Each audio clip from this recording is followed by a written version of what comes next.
আমি আজকে মটন কষার মধ্যেই চা পাতার জলটা কেন দিচ্ছি, এটা আবার কেউ দেয় না। আমি জানি আমার কমেন্ট বক্সে কিন্তু অনেকেই কমেন্ট করতে চলে আসবে এরকম, চা পাতার জলটা কেন দিলাম। চলো বলছি কেন দিলাম।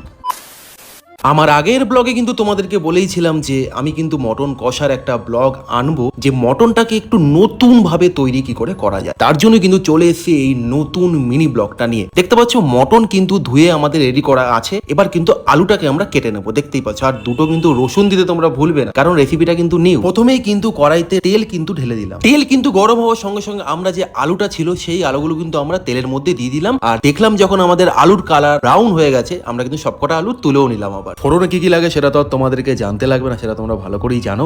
আর দেখতে পাচ্ছ পেঁয়াজও আমরাও দিয়ে দিয়েছি, ফোড়ন হয়ে গেছে।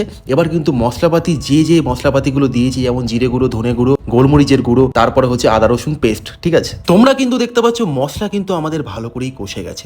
এখন কিন্তু যে মটনগুলো ছিল সেই মটনগুলো আমরা কিন্তু মশলার মধ্যে দিয়ে দেবো, আর দিয়ে কিন্তু ভালো করে মটনটাকে কষাতে হবে। খাসির মাংস থেকে কিন্তু ভালোই আমাদের কিন্তু জল বেরিয়েছে ভাই, আর কালারটাও কিন্তু সেই এসছে। আমরা কিন্তু আরো একটু কালার অ্যাপ্লাই করবো, হ্যাঁ, কোনো ফুড কালার না, কোনো লঙ্কার গুঁড়ো না, আমরা ইউজ করব চা পাতা। ঠিকই শুনেছো, চা পাতা। পাশে আমরা বসিয়ে দিয়েছি গরম জলের মধ্যে চা পাতা, দেখতেই পাচ্ছ।